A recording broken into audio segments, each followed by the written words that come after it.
Greetings, family, and welcome to Live with Chatufa. This is the platform where we give you information and updates of what is happening in our nation, around our neighbors, as well as all over the world. Malawians demonstrate against political arrests and identity card issues in their own country.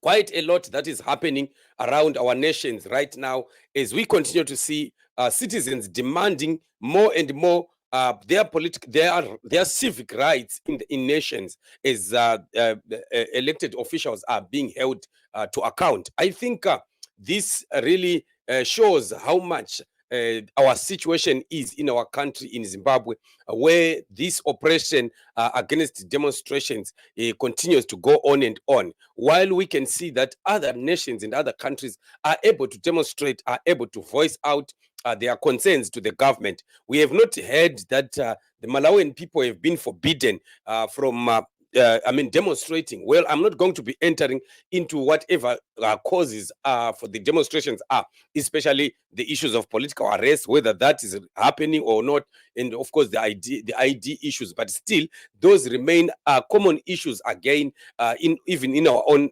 context, where right now we are speaking of MNANGAGWA having arrested hundreds of our leaders and political voices and all human rights activists in the country, and still is on the hunt for quite many. And of course, the issue of IDs is also another issue which happens in our own country. We've seen South Africans, Zimbabweans in South Africa demonstrating against the idea of the passports that are costing of almost 5,000 rands, which is just so exorbitant for just a national document.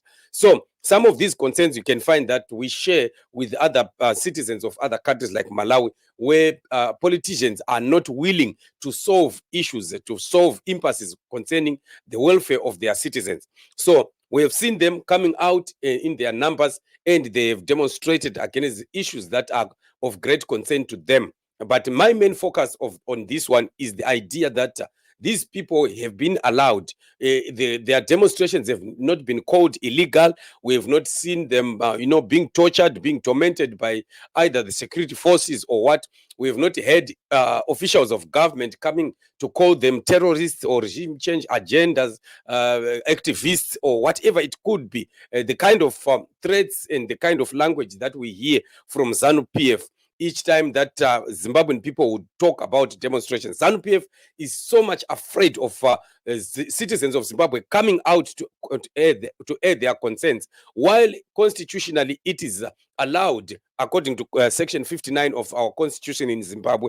It allows citizens of Zimbabwe to air their grievances through peaceful demonstrations, and these demonstrations should never be called illegal even before they happen. Even the idea of notifying the police and things like that, that is not supposed to be happening, especially in Zimbabwe. The issue of it's not about notifying anymore, it is about getting police clearance, and you can't get clearance from a police that is already partisan, like what we have seen. Mnangagwa has captured the state, and every arm of state now is under him, and nothing ever happens without him giving a nod. So definitely it's a waste of time for anyone to talk about asking for permission from the police, because already the police have come out. They have already threatened the citizens of Zimbabwe against the demonstration. How then are they going to ever allow Zimbabwean people to demonstrate and show their unhappiness about what is happening around them? So this is what we are looking at, that other nations are able to go on and demonstrate, while in our own context it is called illegal, it is called names. We are called terrorists, we are called puppets of the West, and blah blah, all the nonsense that is always said by ZANU-PF. Let's just have a look at what happened in Malawi.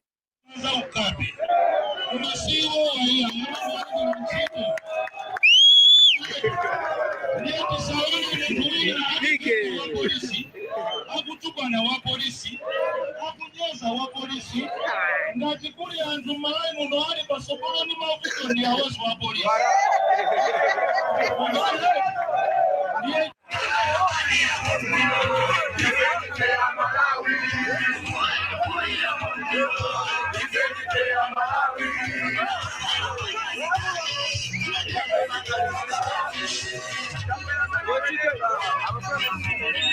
passport, ukalembesa kuzera kuja driver's license, ukalembesa kuzera kukalata yako ya mfumu. Chifukwa zimene zaoneka akukondera Central Region. Inu mwalembesa? Mukapita mmasenda akunena kuti network kulibe. Mukapita mmasenda akunena kuti ati generator yaonongeka. Imene ndiyo kwira. Ndiyo kuti akapitiza ati azavotendi amawo. Sichocho? Nipesikiza vota sichocho? Ndikuthokozeni nonse amayi mubwera pandino amayi opanda mantha. Mukumbai? Ziko lindilanu. Musazindelele. Kunawe kwena momu musatoka mu president momu.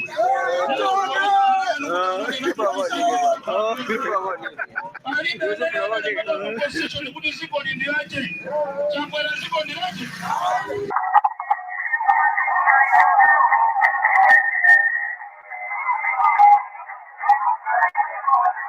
So, well, I'm not going to be playing the whole video as such, but we have seen also somewhere in the video, we've seen that the police were still available. Police were around, standing by.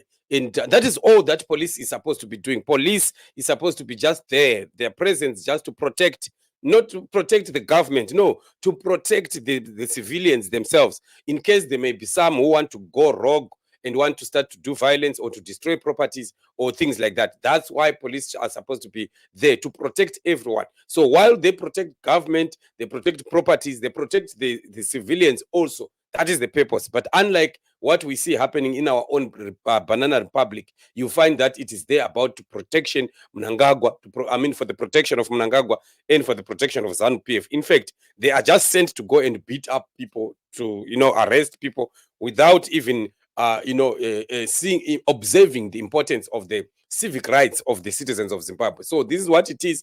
So I'm sure the grievances of the Malawian people are going to be solved and sorted, and everything goes back to normal and life goes on. But as for us, we are still having a torrid standing ahead of us. But all that we are saying is Zimbabwean people are not supposed to tire. The threats that are coming from MNANGAGWA are just nothing. Zimbabwe must arise. Zimbabweans must arise and demand their freedom from ZANU-PF, from Emerson MNANGAGWA. The demonstrations must be on. Never be threatened by those tankers. You can see tankers are all over. In Kenya, we saw them. In Nigeria, we saw them. In Uganda, we saw them. But the demonstrators did not stop, because there are some 1 or 2 tankers that are running amok around the cities. This is what dictators do, to threaten people. But Zimbabwean people, this time around, this is our only window where we have to stand up and fight for what is right. So this is what is happening. Family, thank you so much for joining me on this show. We will continue to be meeting in upcoming shows. Please subscribe to this channel, like and share, for you to continue to get more and more information when we give you updates. Thank you so much for joining me on this show. Remember,